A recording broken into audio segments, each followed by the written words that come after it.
Welcome to SDV 9 news బులెటిన్ల ముందుగా ముఖ్యాంశాలు.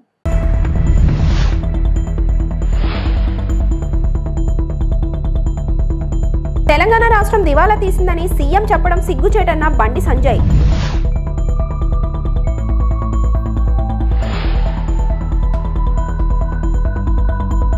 విద్యుత్ కొనుగోలులో చంద్రబాబు అవినీతికి పాల్పడ్డారు. ఎమ్మెల్సీ చంద్రశేఖర్.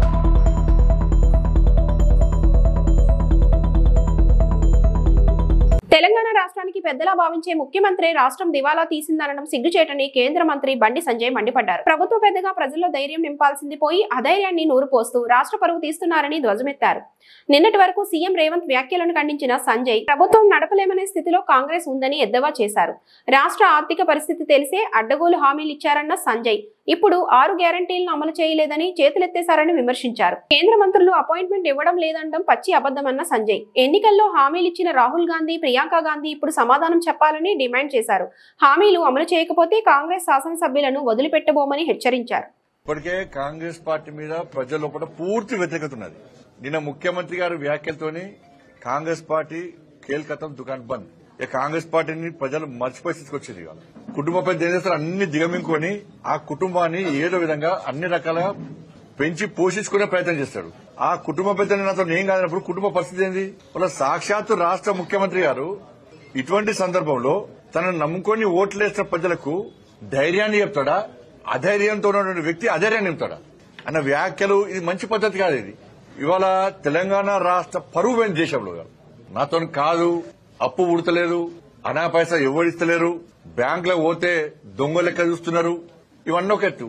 ఒక ముఖ్యమంత్రి స్థాయిలో ఉన్న వ్యక్తి ఎట్లా అబద్దాలు ఆడినట్టే. నిన్న ముఖ్యమంత్రి గారు ఢిల్లీ పోయినప్పుడు ఎప్పుడన్నా ప్రధానమంత్రి గారు అపాయింట్మెంట్ ఇవ్వలేదా? కేంద్ర మంత్రులు అపాయింట్మెంట్ ఇవ్వలేదా? ఎన్నిసార్లు కలిసినా మీరు ఇచ్చారు. మళ్ళీ ఇప్పుడు ఏమంటున్నాడు? ఈయన పోతానంట చెప్పులెత్తుకపోయేలాగా చూస్తున్నాడు. ఈ చెప్పులెత్తుకపోవడం అర్థం కాదు, నాకైతే అర్థం కాదు.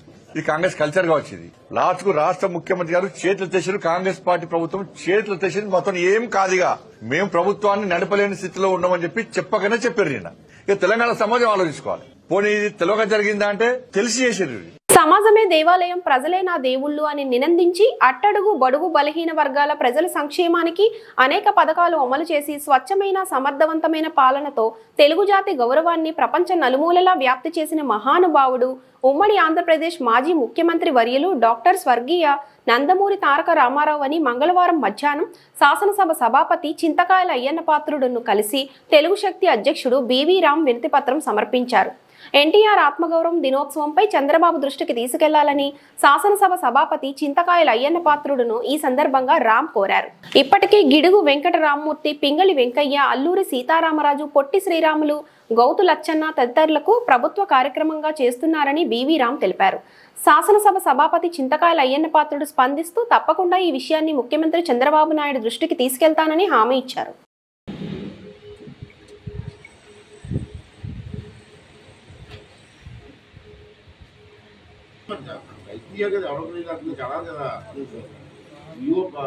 చంద్రబాబు ఇవ్వాలా గవర్నమెంట్ కాబట్టి చేయించమ్మా లోకారం పాడ గుడి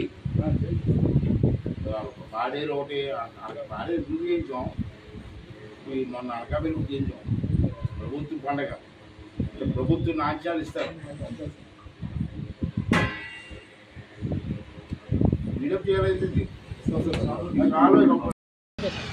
నా పేరు బివి రామ్, తెలుగు శక్తి అధ్యక్షుడిని. నేడు నర్సీపట్నం పర్యటనలో శాసనసభ సభాపతి శ్రీ చింతకాయల అయ్యన్న పాత్రుడిని కలవడం జరిగింది. ముఖ్య ఉద్దేశం ఏంటంటే రేపు ఏదైతే మే 28 ఎన్టీఆర్ జయంతి ఉందో అది ప్రభుత్వ పరంగా చేయాలని, నాడు ఆ రోజు తెలుగు జాతి ఆత్మగౌరవ దినోత్సవంగా ప్రకటించాలని చెప్పి తెలుగు శక్తి మనవి చేస్తుంది. ఎందుకంటే మేము అయ్యన్న పాత్రుడిని కలవడం ముఖ్య ఉద్దేశం, నాడు ఎన్టీఆర్ పార్టీ పెట్టినప్పుడు అయ్యన్న పాత్రుడు గారు చేరిన వ్యక్తిలో తొలి వ్యక్తులు అయ్యన్న పాత్రుడు గారు. మరి ఈవేళ అలాంటి వ్యక్తులతో ఈవేళ మేము ప్రారంభించాం. డెఫినెట్గా రానున్న రోజుల్లో బుచ్చయ్య చౌదరి గారిని అన్ని జిల్లాలకు పర్యటించి డెఫినెట్గా చంద్రబాబు నాయుడు గారు రేపు మే 28ని తెలుగు జాతి ఆత్మవిశ్వాసంగా జీవో వచ్చేలాగా, ఇది నా ఆకాంక్ష కాదు, తెలుగు జాతి ప్రజల ఆకాంక్ష. మరి నాడు మనం చూసాం 82లో ఆ కాలం నాటిలో కాంగ్రెస్ ప్రభుత్వం పరిపాలించినప్పుడు ఆంధ్రప్రదేశ్ నుంచి చూశారు. మనల్ని మద్రాసు అనేవారు. ఎన్టీఆర్ మేము మద్రాసే కాదు, మాకు తెలుగు రాష్ట్రం ఉంది, ఒక తెలుగు జాతి ఉంది అని చెప్పి పౌరుషం చాటి తెలుగువారు ఆత్మగౌరవం నిలబెట్టారు. మరి నాడు కాంగ్రెస్ పార్టీ వాళ్ళు ప్రభుత్వాన్ని ముఖ్యమంత్రులు మార్చేస్తుంటే ఇది చూసి సహించలేక భరించలేక ఓర్వలేక నాడు ఎన్టీఆర్ పార్టీ పెట్టి 9 నెలల్లోనే ప్రపంచ స్థాయిలో తెలుగు సృష్టించారు. మరి ఇవాళ ఆయన ఎన్నో సేవా కార్యక్రమాలు, ఎన్నో పథకాలు, అయ్యే పథకాలు ఈరోజు కాంగ్రెస్ పార్టీ కానీ బీజేపీ పార్టీ కానీ అయ్యే పథకాలు పాటించారు. మరి అలాంటి అప్పుడు మేము ఒకటే కోరుతున్నాం, తెలుగు జాతి ఆత్మగౌరవ దినోత్సవంగా ప్రకటించమని చెప్పి కోరుతున్నాం.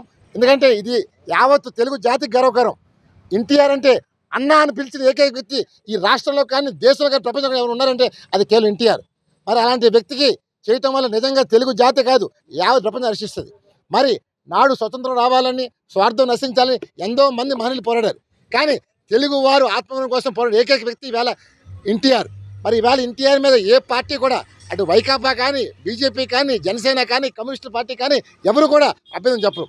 ప్రతి ఒక్కరు ఆకాంక్షిస్తారు. నేను ఒకటే కోరుతున్నాను, ఇది డెఫినెట్గా ఆ రోజు పండుగ దినం కావాలని కోరుతున్నాను.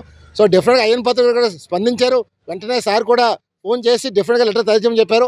అందులో నేను డెఫినెట్గా ఈ సంవత్సరం ఎన్టీఆర్ జయంతిని తెలుగు జాతి జరుగుతుందని చెప్పి పూర్తిగా మేము ఆకాంక్షిస్తున్నాం. అలాగే మేము ఒకటే కోరుతున్నాం, పార్టీలకు అతీతంగా ఎన్టీఆర్ని దయచేసి ఒక పార్టీగా చూడమాకండి, తెలుగు జాతి ముద్ర చూడని చెప్పి అన్ని పార్టీలకి, కేంద్ర ప్రభుత్వానికి, అందరికీ నేను ఒకటే పిలిపిస్తాను. ఇది తెలుగు వారి గౌరవ సమస్య. అందువల్ల మేము ఎన్టీఆర్కి భారతరత్న కంట ఇది చరిత్ర ఉన్నసేపు, తెలుగు జాతి ఉన్న వరకు ఎన్టీఆర్ పేరు శాశ్వతంగా ఉంటుందని చెప్పి మనం చేస్తాను. రేపు భావితరాలు కూడా ఎన్టీఆర్ గురించి తెలియాలి. ఆ లక్ష్యంతో, ఆ సంకల్పంతో మేము ముందుకు వచ్చాం. అందువల్ల ఈ పోరాటానికి 5 కోట్ల మంది కాదు, యావత్ తెలుగు జాతి మంది మీ మద్దతు కావాలని చెప్పి మనం చేసుకుంటున్నాను. జై హింద్. నెల్లూరులో జిల్లా వైఎస్ఆర్సీపీ కార్యాలయంలో ఎమ్మెల్సీ చంద్రశేఖర్ రెడ్డి విలేకరుల సమావేశంలో మాట్లాడుతూ విద్యుత్ కొనుగోలు ఒప్పందంలో పెద్ద స్థాయి అవినీతి అక్రమాలు జరిగాయని, వైఎస్ఆర్సీపీ ప్రభుత్వంలో విద్యుత్ కొనుగోలు ₹2.20 కొనుగోలు చేశారని, ఇప్పుడు 6.40 కొనుగోలు ఒప్పందం చేసుకుంటున్నారని, ఇది పేద ప్రజల మీద భారం అని అన్నారు. దీనిపై పార్టీ పరంగా పోరాటం చేశామని అన్నారు.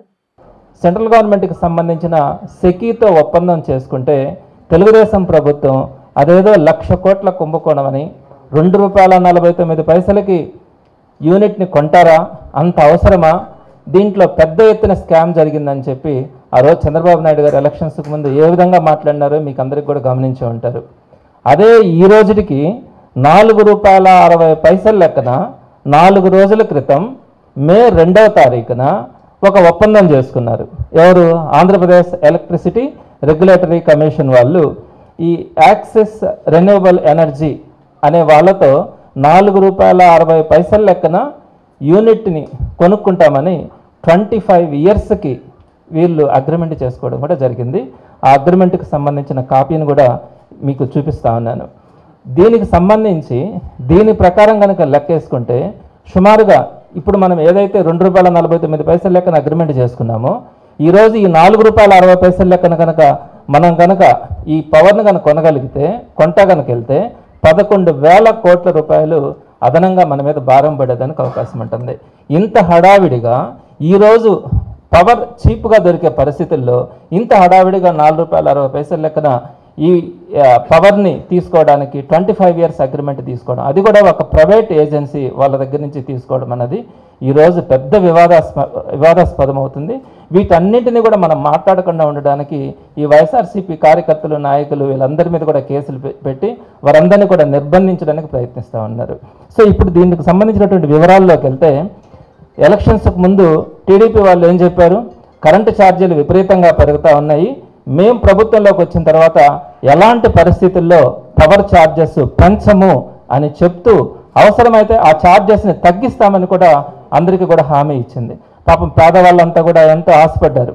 కూటమి ప్రభుత్వం వచ్చిన తర్వాత కరెంటు ఛార్జీలు తగ్గుతాయి, మనకంతా కూడా ₹4 మిగులుతుంది, స్కీములు ఇస్తారు, ఈ ఖర్చులు తగ్గుతాయి, ఇవన్నీ కూడా ఆశించారు పాపం. కానీ కూటమి ప్రభుత్వం వచ్చిన తర్వాత ఎక్కడ కూడా చెప్పినటువంటి హామీని ఒక్కటి కూడా నెరవేర్చకుండా పవర్ ఛార్జెస్ని విపరీతంగా పెంచింది. మీ అందరికీ తెలుసు, మనం కూడా ఉద్యమం చేశాం. 15,000 కోట్ల రూపాయలని సబ్ఛార్జెస్గా విధించింది. దానివల్ల ఈరోజు ఏమవుతుంది మీరందరూ కూడా గమనించండి, ప్రతి ఇంట్లో కూడా ఈరోజు పవర్ బిల్స్ పెరిగినాయి. సుమారుగా ₹1,500 పవర్ బిల్ వస్తూ ఉంటే ఈరోజు ₹2,500 పవర్ బిల్ వస్తూ ఉంది ఒక సామాన్యుడికి. అదేవిధంగా ఒక ₹7,000-8,000 పవర్ బిల్ వచ్చే వాళ్ళందరికీ కూడా ఈరోజు 11-12 వేల రూపాయలు పవర్ బిల్ వస్తూ ఉంది. ఈ 15,000 కోట్ల రూపాయల సబ్చార్జెస్ పెట్టిన దానికే ఈరోజు మనము అంత భారాన్ని మోస్తూ ఉన్నాం. పేదలు ఈరోజు నలిగిపోతూ ఉన్నారు. కరెంట్ ఛార్జీలు కట్టుకోలేక ఒక పక్క ఎండలు చూస్తే విపరీతంగా ఉన్నందువల్ల ఈరోజు ఇంత భారం పడుతూ ఉంటే ఈరోజు దానికి తగ్గట్టుగా మళ్ళా ₹4.60 అంటే మనం ఏదైతే ₹2.49 కొనేటప్పుడు అదే విపరీతమైనటువంటి స్కామ్ అని చెప్పి మాట్లాడినారో కేవలం 11 నెలలు తిరగకముందే ఈరోజు ₹4.60తో వాళ్ళు అగ్రిమెంట్ చేసుకుంటే ఈ అగ్రిమెంట్ వల్ల రాబోయే రోజుల్లో పవర్ ఛార్జెస్ కానీ ఏ విధంగా పెరుగుతాయో అందరికీ కూడా ఊహించుకుంటేనే భయం వేస్తూ ఉంది. ఈ విద్యుత్ కంపెనీలన్నీ కూడా ఏ విధంగా దివాలా దిశ పరుస్తుందో మీకు అందరికీ అర్థమవుతూ ఉంటుంది. ఏపీ రాష్ట్రంలో మహిళలకు వృత్తి నైపుణ్యాలను అందించే కార్యక్రమాలను కూడా అవినీతి కల్పతరువులుగా మార్చిన ఘనత కూటమి ప్రభుత్వానికే దక్కుతుందని వైఎస్ఆర్సీపీ ఎమ్మెల్సీ వదురు కళ్యాణి మండిపడ్డారు. తాడేపల్లి వైఎస్ఆర్సీపీ కేంద్ర కార్యాలయంలో మీడియాతో మాట్లాడుతూ బీసీ, ఓబీసీ, కాపు మహిళలకు కుట్టు శిక్షణ మిషన్ల పంపిణీ కార్యక్రమంలో ఏకంగా తొలి విడతలో 157 కోట్లు దోచుకునేందుకు తెగబడ్డారని ఆగ్రహం వ్యక్తం చేశారు.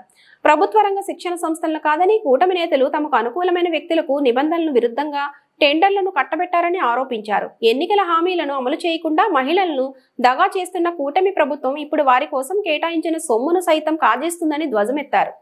మహిళా మంత్రిగా ఉన్న శాఖలో ఇలాంటి అవినీతి జరుగుతూ ఉండడం నిజంగా చాలా దారుణమైన పరిస్థితి.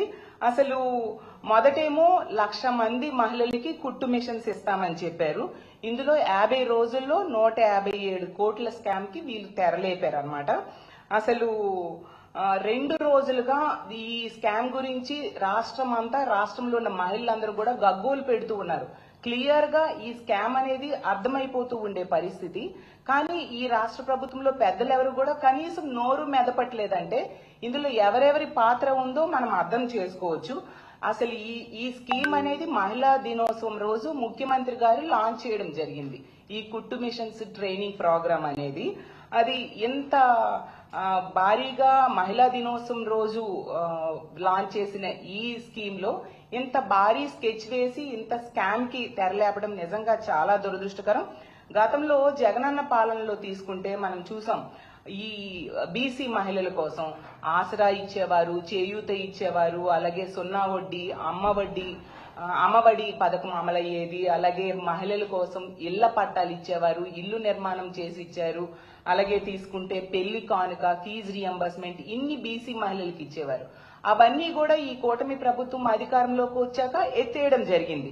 ఎత్తేయడం కాకుండా కొత్తగా ఇస్తామన్నవి ఏవి కూడా వీళ్ళు ఎన్నికల టైంలో ఇస్తామన్నవి ఇవ్వలేదు సరికదా.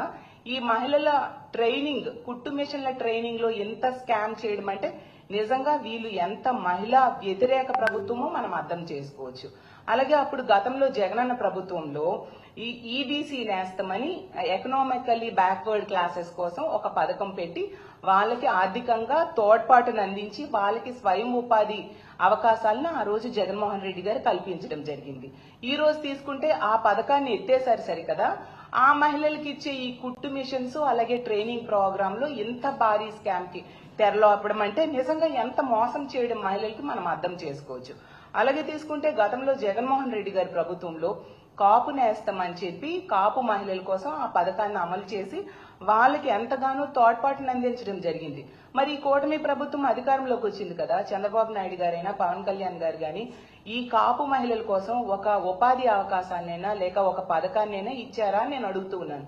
ఇవ్వలేదు సరికదా. ఆ కాపు మహిళలకి ఇచ్చే ఈ ట్రైనింగ్, కుట్టు మిషన్స్ ట్రైనింగ్ ప్రోగ్రామ్ లో కూడా ఇలాంటి భారీ అవినీతికి పాల్పడాలని వీళ్ళు ప్రయత్నిస్తూ ఉన్నారంటే ఎంత దారుణమో, ఎంత దారుణంగా మహిళల్ని వీళ్ళు మోసం చేయడానికి పూనుకున్నారో మనం అర్థం చేసుకోవచ్చు. విశాఖ స్టీల్ ప్లాంట్ ప్రైవేటీకరణను వ్యతిరేకిస్తూ ఉక్కు పరిరక్షణ పోరాట కమిటీ చేస్తున్న దీక్షలు 1545వ రోజుకి చేరుకుంది. దీక్షా శిబిరాన్ని సందర్శించిన ఏపీసీసీ అధ్యక్షురాలు వైఎస్ షర్మిల 4 గంటల పాటు దీక్షలో పాల్గొని సంఘీభావం తెలిపారు. అనంతరం మధ్యాహ్నం 3 గంటలకు దీక్షను విరమించారు. ఈ సందర్భంగా షర్మిల మీడియాతో మాట్లాడుతూ ఎన్నో పోరాటాల ఫలితంగా ఏర్పడిన స్టీల్ ప్లాంట్ను కార్పొరేట్ సంస్థలకు కట్టబెట్టాలనే ఉద్దేశంతో కేంద్రంలోని బీజేపీ ప్రభుత్వం ప్రైవేటీకరణ అంశాన్ని తెరపైకి తెచ్చిందని ఆరోపించారు. ద్వంద్వ అర్థాలతో ప్రస్తుత పాలకులు ప్రకటనలు చేస్తూ కార్మికులను మోసం చేస్తున్నారని విమర్శించారు. ప్లాంట్కు ప్యాకేజీ ప్రకటించామని చెబుతూనే మరోవైపు చేయాల్సిందంతా చేస్తున్నారని మండిపడ్డారు.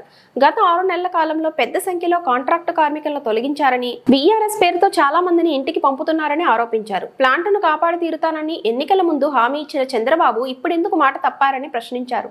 ప్రైవేటు స్టీల్ ప్లాంట్లకు అనుమతిస్తున్న చంద్రబాబు విశాఖ ఉక్కును ఎందుకు కాపాడలేకపోతున్నారో చెప్పాలని డిమాండ్ చేశారు. నాడు స్టీల్ ప్లాంట్ నిర్మాణానికి పూనుకున్న కాంగ్రెస్ పార్టీయే మళ్లీ ప్లాంట్ను కాపాడుతుందన్నారు. ఈ నెల 20వ తేదీలోపు తొలగించిన కార్మికులను వెంటనే విధుల్లోకి తీసుకోవాలని, లేకుంటే 21వ తేదీ నుండి ఇదే శిబిరంలో అమరణ దీక్ష చేస్తామని వ్యక్తం చేశారు. కార్యక్రమంలో పోరాట కమిటీ నేతలు ఆదినారాయణ, అయోధ్యరాం, నీరుకొండ రామచంద్రరావు తదితరులు పాల్గొన్నారు. ఇక్కడ ఇదే ప్రదేశంలో టెంట్లు మారుస్తున్నారు తప్పితే వీళ్ళ అజెండా మార్చలేదు. ఏ రోజైతే వైజాగ్ స్టీలు ప్రైవేటీకరణ చేయటానికి కేంద్రం సుముఖంగా ఉంది అని ప్రకటించిందో జనవరి 2021లో ఆ రోజు నుంచి ఈ రోజు వరకు 1545 రోజులుగా ప్రైవేటైజ్ చేయడానికి వీల్లేదు అంటూ ఇక్కడే కూర్చొని కనీసం రోజుకు 30-40 మంది అయినా సరే వాళ్ళ నిరసన వ్యక్తం చేస్తూనే ఉన్నారు.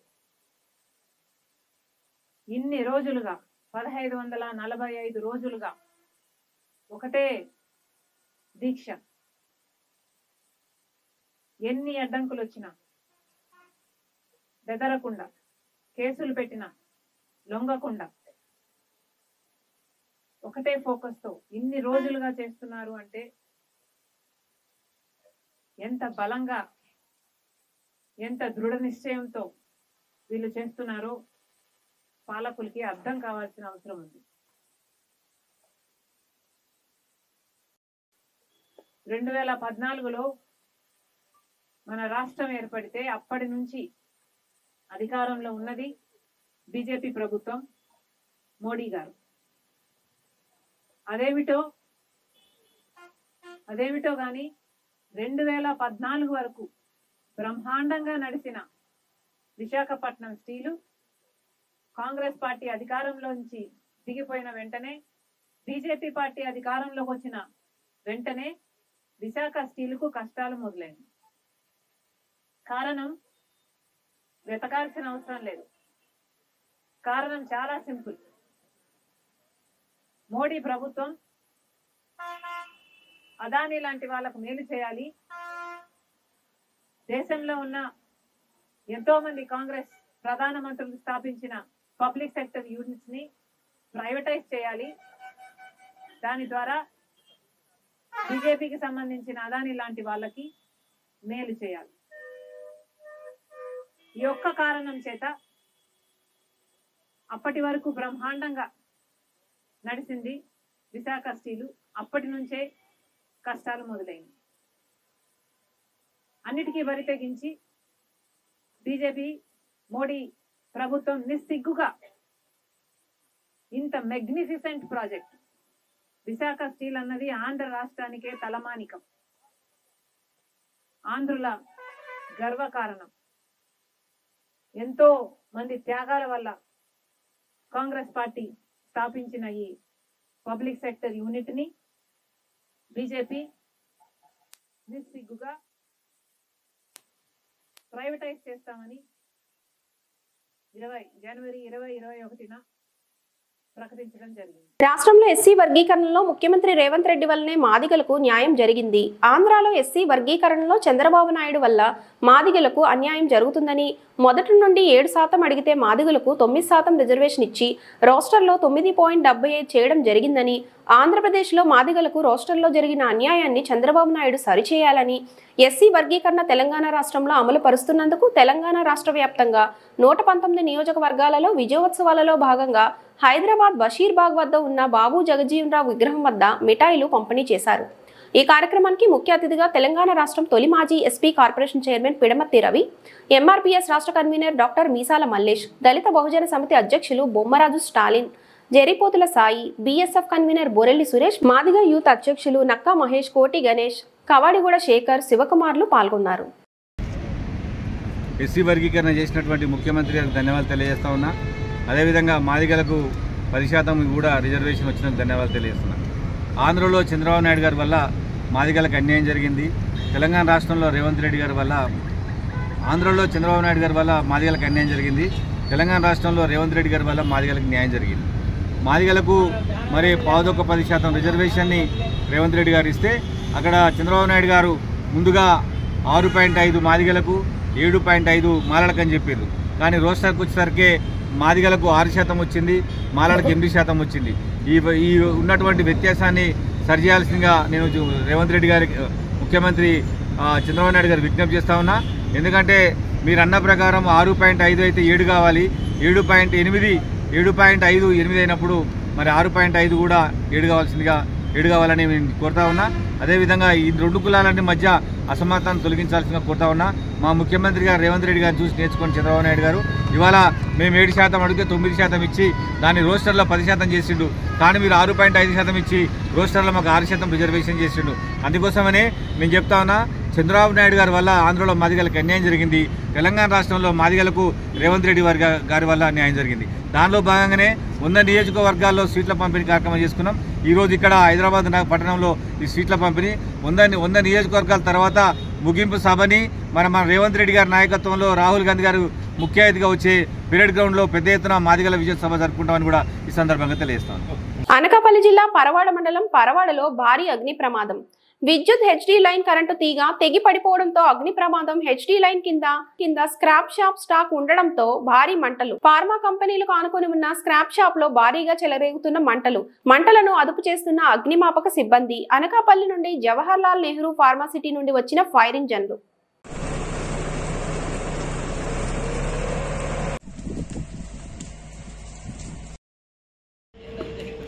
అనకాపల్లి జిల్లాలో ఉన్నటువంటి పరవాడ ఫార్మాసిటీని ఆనుకొని ఇటు మరి కోతవేట దూరంలో ఉన్నటువంటి తహసీల్దార్ కార్యాలయం సమీపంలోనే ఒక తుక్కు దుకాణంలో భారీ ఎత్తున మంటలు ఎగిసిపడతా ఉన్నాయి.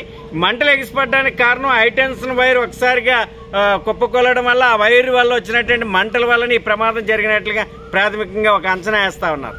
మేము చెప్తా ఉన్నాం, గతంలో కూడా దీంట్లో ప్రమాదం జరిగింది. ఈ తుక్కు దుకాణంలో గతంలో నుండి ఇప్పటి వరకు తీసుకున్నటువంటి జాగ్రత్తలు ఏంటి, ఏ రకమైనటువంటి జాగ్రత్తలు తీసుకున్నారు, ఈ తుక్కు దుకాణంలో ఏ రకమైనటువంటి అనుమతులు ఉన్నాయి, ఫైర్ అనుమతులు ఏమైనా ఉన్నాయా, లేకపోతే ఫైర్ లైన్ ఉందా, లేకపోతే ఏ రకమైనటువంటి అనుమతులు ఉన్నాయనేటువంటి దాన్ని కూడా నిర్ధారించవలసినటువంటి అవసరం ఉంది.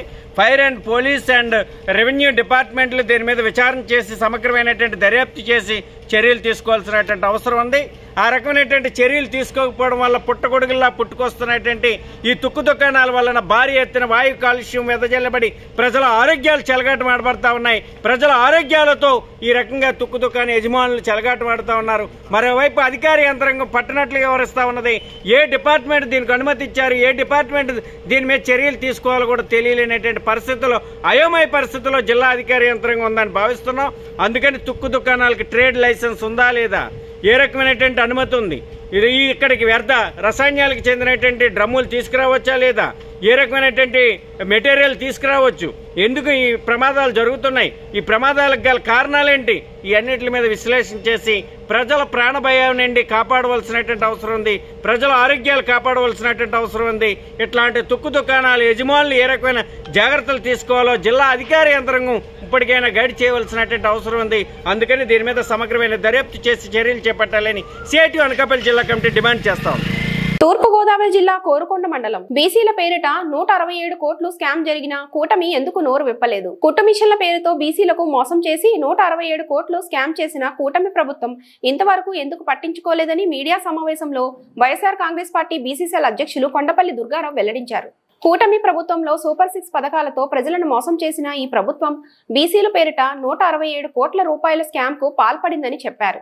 దీనిపై ప్రత్యేక నివేదన ఏర్పాటు చేయకపోతే మేము ధర్నాలు చేయడానికి కూడా సిద్ధంగా ఉన్నామని హెచ్చరించారు.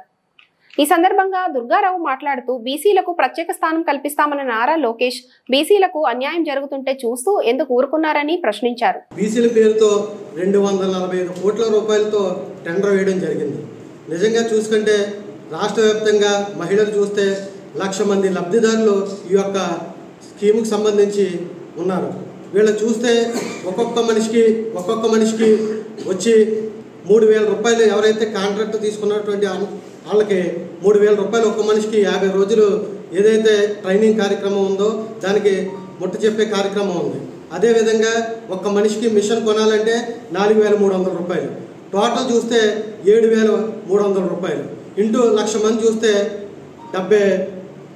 ఇంచుమించు 73 కోట్లు, అంటే 245 కోట్ల నుంచి ప్రభుత్వం నుంచి కాంట్రాక్టర్ లబ్ధి పొందుతుంటే ఈ యొక్క లబ్ధిదారులకి అందేది ఎంతంటే 73 కోట్ల రూపాయలు, అంటే 167 కోట్ల రూపాయలు ఇందులో అవినీతి జరుగుతుంది. మరి నిజంగా బీసీల పేరుతో బీసీలకి న్యాయం చేస్తానని అధికారంలో వచ్చినటువంటి కూటమి బీసీల మహిళల మీద ఇంత దారుణంగా 167 కోట్ల రూపాయల స్కామ్ అంటే నిజంగా చాలా సిగ్గుచేటు. ఇదంతా కూడా బీసీల మహిళలు అవ్వచ్చు, బీసీలు అవ్వచ్చు, అందరూ కూడా దీన్ని గుర్తించి దీన్ని ఏ విధంగా మేము ప్రజల్లోకి తీసుకెళ్ళి దీని మీద అవసరమైతే మేము ధర్నాలు చేయడానికైనా ఈ యొక్క కుట్టు మిషన్ ఏదైతే కార్యక్రమం ఉందో ఇదంతా పెద్ద స్కామ్ అని చెప్పేసి దీన్ని కూడా మేము తొందరలో ప్రజలకు కూడా తెలియజేస్తాం. అదేవిధంగా త్వరలో ఇదే తరహాలో ఒక స్కామ్ చూస్తే మరి ఒక్కొక్కరి బీసీ లబ్ధిదారుల మహిళ దగ్గర నుంచి 16,700 రూపాయలు మరి ఈ అవినీతి జరుగుతుంది. అధికారుల జేబులోకి వెళ్ళేది ఒక్కొక్కరి దగ్గర నుంచి 1,000 రూపాయలు, సిబ్బంది జేబులోకి వెళ్ళేది 500 రూపాయలు, ఈ యొక్క మంత్రి సబితా భర్తకు 2,000 రూపాయలు, కాంట్రాక్టులకి 13,200 రూపాయలు దీని మీద ఈ యొక్క ప్రభుత్వం నుంచి ఒక కుంభకోణంలాగా స్కామ్ చేసి వీళ్ళందరి జోబులోకి వెళ్తున్నాయి. మరి నికరంగా చూస్తే మిగిలేది 16,700 రూపాయలు మరి అవినీతి జరుగుతుంది. ఈ యొక్క కాంట్రాక్ట్ అంతా కూడా కాంట్రాక్టర్ చేతిలోకి వెళ్ళడానికి ఎవరు కూడా ముందుకు వచ్చి ఈ కాంట్రాక్ట్ టెండర్ని ఓకే చేయడానికి ఎవరు ముందుకు రాకపోతే మరి ఒక జనవరిలో రిటైర్ అధికారి ఎవరైతే ఉన్నారో భాస్కర్ IAS గారు ఆయన 2 కోట్ల రూపాయలు తీసుకుని మరి ఈ యొక్క కాంట్రాక్ట్కి ఆయన ఇవ్వడం జరిగింది. ఈ కాంట్రాక్ట్ విషయానికి వస్తే ఇంచుమించు లేదంటే 65 కంపెనీలు ఈ యొక్క కాంట్రాక్ట్ కోసం అప్లై చేసుకోవడం జరిగింది. ఇందులో 56 కంపెనీల్ని నిర్దాక్షిణ్యంగా రిజెక్ట్ చేసింది.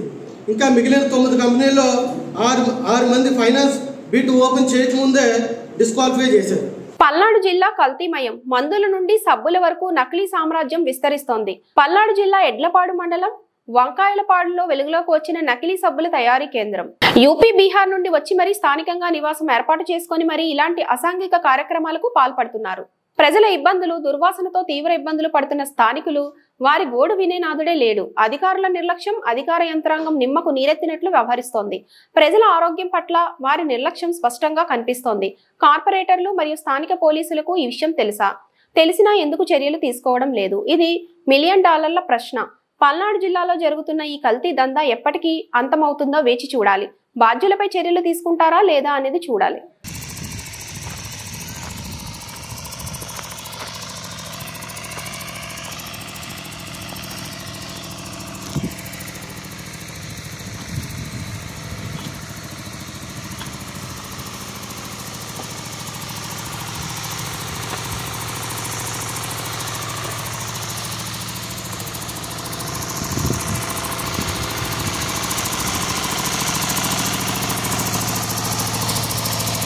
ఈ వార్తలు ఇంతటితో సమాప్తం. నమస్తే.